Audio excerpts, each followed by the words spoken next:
Peuple de Dieu, shalom, shalom, je vous dis bonjour ce matin, dans le nom glorieux et puissant de notre Seigneur Jésus-Christ. Nous sommes là ce matin pour vous apporter une exhortation par rapport à notre Père Céleste et à notre vie nous-mêmes. Soyez bénis, enfants de Dieu. Audobertin, apôtre évangéliste des peuples, vous édifie par une exhortation, soit lundi, mercredi et vendredi de chaque semaine avec la bonne nouvelle, soit ce lundi 3 juillet 2023. Voici, par le préambule dans lequel l'Esprit de Dieu, reçu par l'un des envoyés de l'Éternel Dieu, annonce le salut. Exemple du prophète Ésaïe. L'Esprit du Seigneur l'Éternel est sur moi, car l'Éternel m'a oint pour porter de bonnes nouvelles aux malheureux.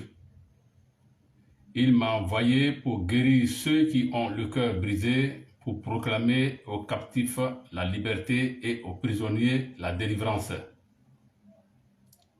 Et ce salut qui était accompli hier selon l'exemple de notre Seigneur Jésus-Christ accompagne aujourd'hui et tous les jours ses élus avant son ascension. Ainsi, Jésus s'étant approché, leur parla ainsi. Tout pouvoir m'a été donné dans le ciel et sur la terre.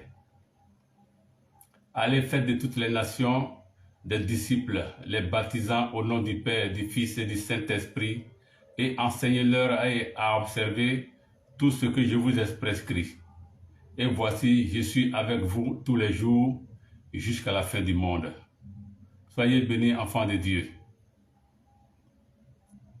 C'est pourquoi, dans l'imitation de son héritier, Jésus-Christ, le sujet de l'exhortation est: l'Éternel recommande la repentance de nos iniquités, sinon l'ennemi envahira l'héritage de nos enfants. Peuple de Dieu, voici un peu le sujet, voire le thème de cette exhortation. Dans ce sujet, il y a deux idées fondamentales. La première idée, c'est la recommandation que Dieu nous a donnée. Et c'est ce qui sauvera nous-mêmes et c'est ce qui sauvera aussi nos postérités, nos enfants. Cette recommandation nous demande de nous acquitter, c'est-à-dire d'abandonner nos iniquités. Si on confesse nos iniquités par rapport aux péchés, aux mauvaises habitudes que nous avons eues durant le parcours de notre vie, l'Éternel nous bénira. Soyez bénis, enfants de Dieu. Dans le cas contraire, c'est pourquoi on dit sinon, l'ennemi envahira l'héritage de nos enfants. Ça, c'est la deuxième idée qui est dans cette, c'est-à-dire dans ce sujet-là, dans ce thème-là. Donc, le sujet de l'exhortation est: l'Éternel recommande la repentance de nos iniquités. Sinon, l'ennemi envahira l'héritage de nos enfants. Donc, Dieu va essayer de nous faire appel par rapport à la repentance. Mais pour l'heure, nous allons vous donner la définition littéraire de l'iniquité. Une iniquité est un vice, c'est-à-dire un défaut, une imperfection grave de ce qui est unique, c'est-à-dire qui n'était pas juste, égal, qui est injuste comme l'homme. Deuxième définition, une iniquité est un acte d'une injustice excessive. Troisième définition, une iniquité est un état de péché, la corruption des mœurs, c'est-à-dire nos habitudes ou manières de vivre. Soyez bénis, enfants de Dieu.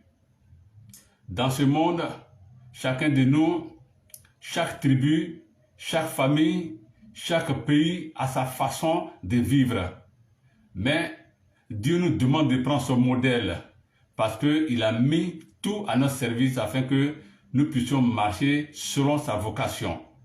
Alors, si nous sommes en dehors, c'est-à-dire de ces ordonnances, de ces préceptes et de ces commandements, en ce moment-là, ce Dieu-là va essayer de nous frapper. S'il n'a pas pu nous condamner, nous frapper, il va condamner nos enfants, ou il va condamner, c'est-à-dire les petits-fils, nos petits-fils, les enfants de nos enfants. Soyez bénis, enfants de Dieu. C'est en cela l'Éternel nous dit. L'Éternel fait appel à la repentance. Et il nous dit, apportez avec vous des paroles et revenez à l'Éternel. Dites-lui, pardonne toutes les iniquités et reçois-nous favorablement. Nous t'offrirons au lieu de taureau l'hommage, c'est-à-dire de nos lèvres. Voici ce que Dieu nous demande. Je le reprends. L'Éternel fait appel à la repentance et il dit, apportez avec vous des paroles et revenez à l'Éternel. Dites-lui, pardonne-nous toutes les iniquités et reçois-nous favorablement. Nous t'offrirons au lieu de taureau l'hommage de nos lèvres. Dieu dit quoi? Ici, dans ce monde, beaucoup d'hommes, quand ils ont des problèmes, ils s'en vont voir les marabouts, ils s'en vont voir les féticheurs. Et on leur recommande, on leur demande là-bas d'envoyer soit un poulet, un cabri, un bœuf, un mouton, pour aller, c'est-à-dire verser le sang de ces animaux-là, c'est-à-dire sur les idoles. C'est un problème pour chacun de nous. C'est en cela que nous sommes au devant de vous ce matin, pour vous dire que Dieu n'a pas besoin de ça. Si tu as un problème, il faut parler, il faut confesser, c'est-à-dire toi-même, il faut te dépouiller de la parole.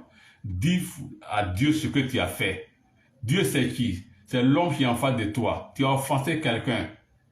Tu vas devant cette personne et tu lui dis, mon frère, ce que j'ai fait, c'est mauvais. Vraiment, je te demande pardon.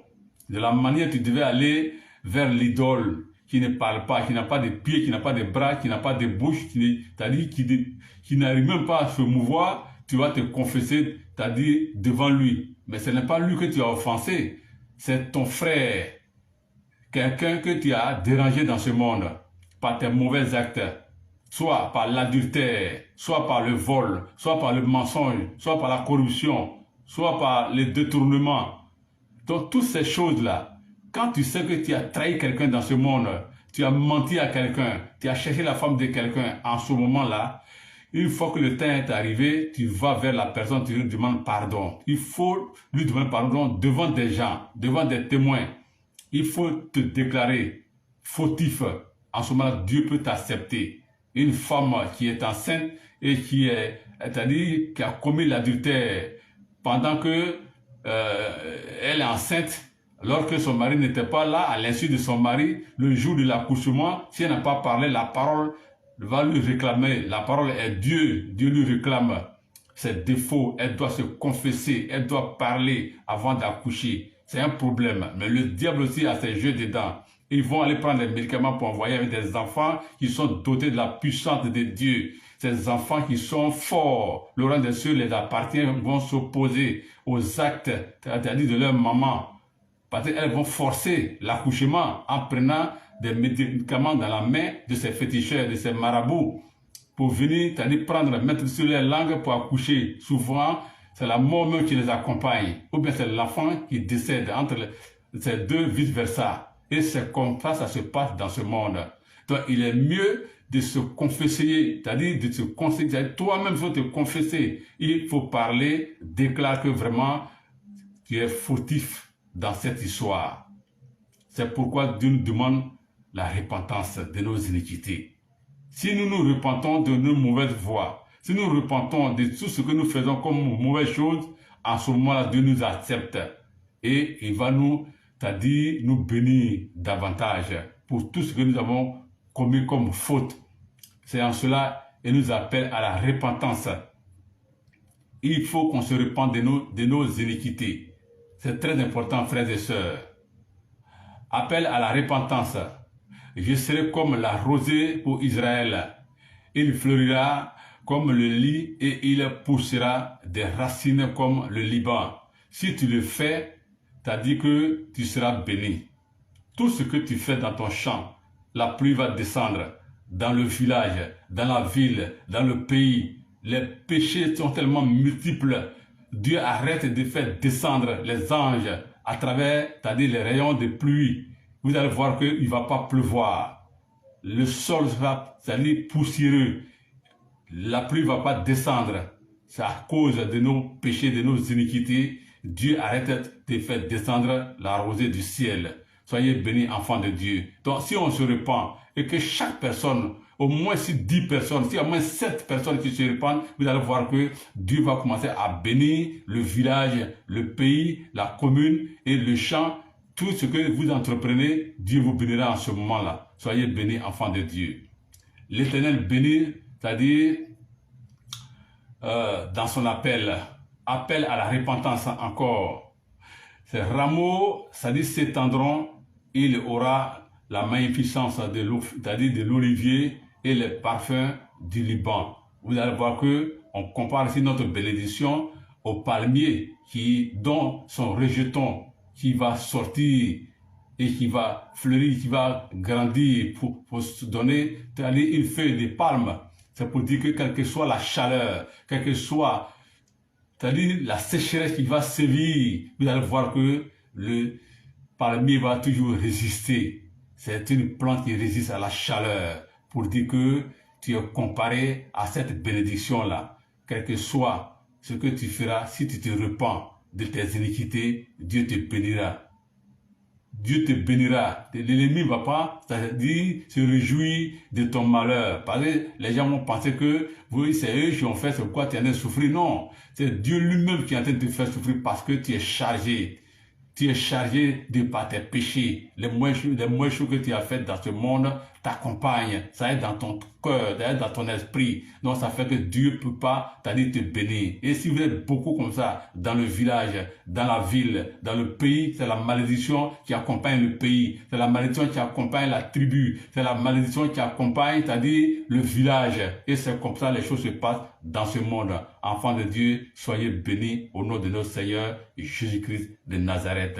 L'Éternel conseille, c'est-à-dire son peuple encore davantage. Il dit, l'Éternel conseille dans son appel, c'est-à-dire à la repentance encore, que celui qui est sage prenne garde, c'est-à-dire à ces choses, que celui qui est intelligent les comprenne, car la voix de l'Éternel c'est-à-dire, car les voies de l'Éternel sont droites, les justes y marcheront, mais les rebelles y tomberont. Voici ce qu'il dit, voici ce qu'il nous conseille. L'Éternel conseille, c'est-à-dire dans son appel à la repentance. Si tu te repens, Dieu va te conseiller. C'est-à-dire que ces conseils accompagnent en même temps, c'est-à-dire ta repentance. Si tu veux abandonner tes iniquités, il dit que celui qui est sage prenne garde à ces choses, que celui qui est intelligent les comprenne, car les voies de l'Éternel sont droites. Les justes y marcheront, mais les rebelles y tomberont. Oui, ceux qui ne considèrent même pas que Dieu existe, les insensés, leur voie est tortueuse, ils font des choses qui sont contraires à la réalité, à la volonté de Dieu. C'est des insensés. Toutes ces personnes-là, ils se révoltent contre leurs semblables. Ils font ce qui est, c'est-à-dire, contraire à la vie de l'homme. Ils vivent comme des animaux. En ce moment-là, il y a problème. Dieu dit, il faut qu'ils prennent la voie de la sagesse. Quand tu ne connais pas quelque chose, tu vas vers la personne qui a la connaissance de la chose, afin que toi-même, tu puisses être instruit et puis tu puisses évoluer par rapport à ce que vraiment tu veux faire comme projet. Soyez bénis, enfants de Dieu. Mais si tu deviens rebelle, tu vas voir que la plupart des rebelles dans ce monde, on ne tue pas l'homme. Quand tu es un enfant de Dieu, que tu tues l'homme par exemple, tu vas voir que l'âme de l'homme, l'esprit de cet homme-là, doit t'accompagner. Et si tu tues plusieurs personnes comme ça, dans ta rébellion, tu vas voir que tu seras dérangé en esprit. C'est comme si tu es devenu un peu fou et tu parles seul, tu es déréglé tu es devenu autre chose, tu n'es plus normal et tu n'as plus de conscience. Voici ce que nous sommes en train de vous dire ce matin. Soyez bénis, enfants de Dieu. L'Éternel envoie Joël pour vous dire une invasion de sauterelles, exhortation à la repentance. La parole de l'Éternel qui fut adressée à Joël, fils de Pénuel, conseiller, c'est-à-dire aux enfants. Conseiller, c'est-à-dire aussi vos enfants. Une invasion de sauterelles, exhortation à la repentance. Racontez-le à vos enfants et que vos enfants le racontent à leurs enfants et leurs enfants à la génération qui suivra. Oui, c'est comme ça. Tout ce que nous sommes en train d'enseigner, Dieu veut que la repentance, c'est-à-dire de nos iniquités, ça soit enseigné à nos enfants. C'est la base de notre, c'est-à-dire longévité. C'est la base de notre succès. C'est la base de notre réussite dans tout ce que nous entreprenons. Si tu te reprends de tes mauvaises voies, si tu ne peux pas déranger quelqu'un, parce que si tu déranges ton ami, Dieu est contre toi. Il faut aller vers cet homme-là pour lui dire, mon ami, voilà ce que j'ai fait vraiment à ton insu, à ton égard. Quand tu fais comme ça, Dieu te sauve. Ce n'est pas en allant vers les marabouts pour aller, c'est-à-dire te confesser devant les idoles avec un poulet, un cabri, un mouton, un bœuf dans ta main. Non, Dieu ne veut pas toutes ces choses-là. C'est pas là-bas que vous devez vous confesser. C'est pas là-bas que vous devez abandonner vos iniquités. Non, c'est entre vous, hommes, et eux, hommes. Celui que tu as offensé, celui que tu as manqué, celui dont tu as cherché sa femme, celui dont tu as dit tu as volé, celui à qui tu as menti. Toutes ces mauvaises choses que tu as faites dans ce monde-là, il faut aller vers cette personne pour lui dire, mon frère, ce que j'ai fait est mauvais. Voici, je vais abandonner ma voie. Je reconnais mon tort devant toi. Il faut m'accepter. En ce moment-là, Dieu t'accepte. Soyez bénis, enfants de Dieu. Oui, conseillez aussi vos enfants. Alors, Dieu nous dit, ce qu'a laissé le gazam, la sauterelle l'a dévoré. Ce qu'a laissé la sauterelle, oui, le gélec l'a dévoré. Ce qu'a laissé le gélec, le asile l'a dévoré. Pour vous dire quoi?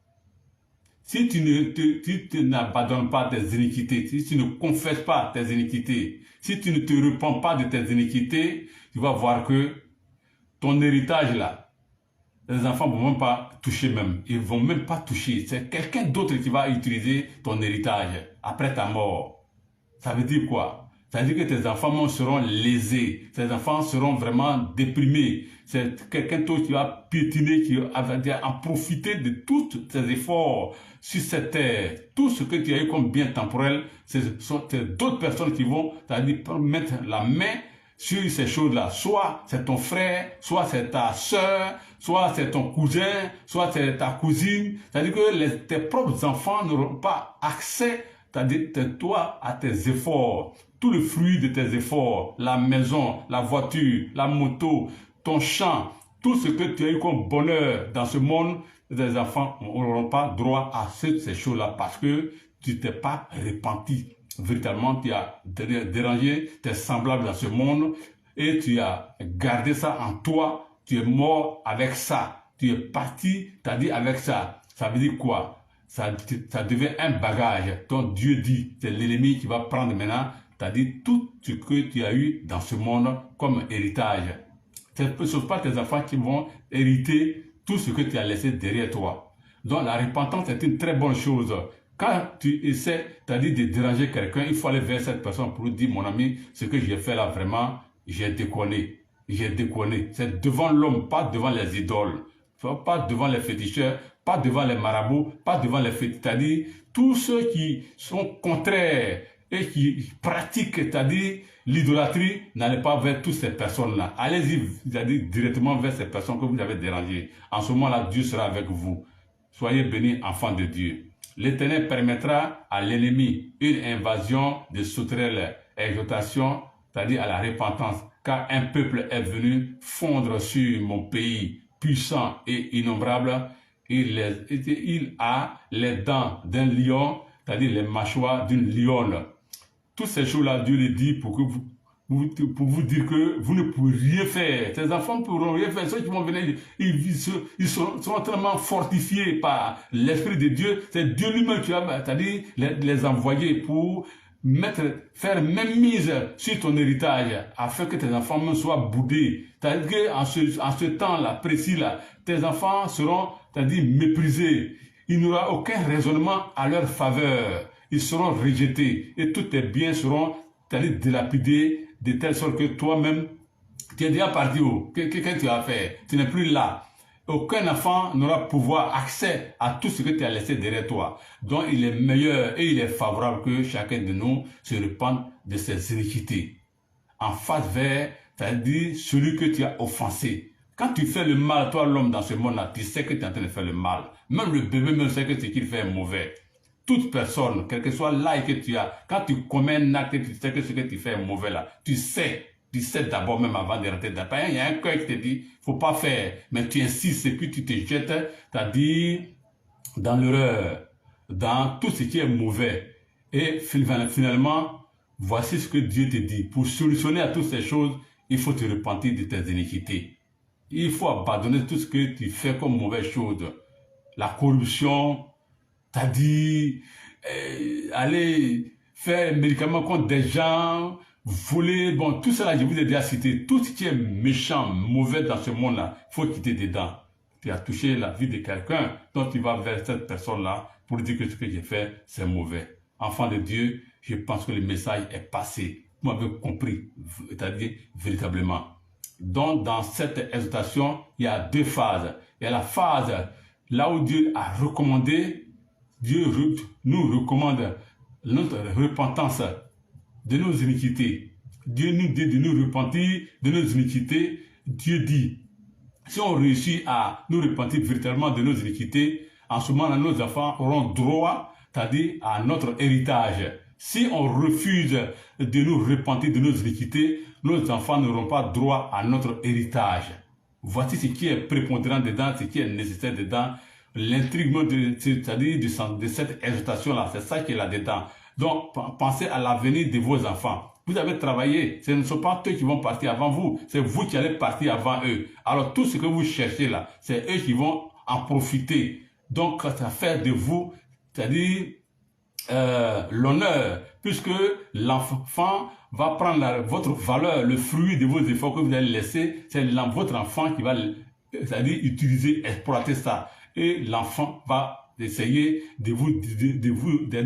d'exprimer au monde que mon père était comme ça, mon père a travaillé comme ça, maman a travaillé comme ça, voici ce que mes parents ont produit comme effort dans ce monde. En ce moment-là, toi-même, ton nom résidera dans ce monde ici. Dans le cas contraire, tout sera, c'est-à-dire bafoué, dilapidé, et à un moment donné, on t'oubliera. Parce qu'on ne verra rien derrière toi ici. C'est-à-dire, tout ce qui est ton héritage là sera utilisé par des étrangers, par d'autres personnes, par des gens que tu ne maîtrises pas, par un autre membre de la famille. Soit du côté papa, du côté maman, les enfants, même tes propres enfants qui sont sur tes entrailles, ne vont même pas en bénéficier. Voici, c'est-à-dire la teneur et l'importance de cette exhortation. Frères et sœurs, enfants de Dieu, peuple du monde, voici, c'est-à-dire cet enseignement que je viens de vous donner par cette exhortation au nom de notre Seigneur Jésus-Christ. Conclusion, une prière de grâce pour notre bénédiction. Que la grâce de Dieu, l'amour de Dieu et la communication du Saint-Esprit soient avec nous au nom de notre Seigneur Jésus-Christ. Fin de l'exhortation au nom de notre Seigneur Jésus-Christ. Soyez bénis, enfants de Dieu.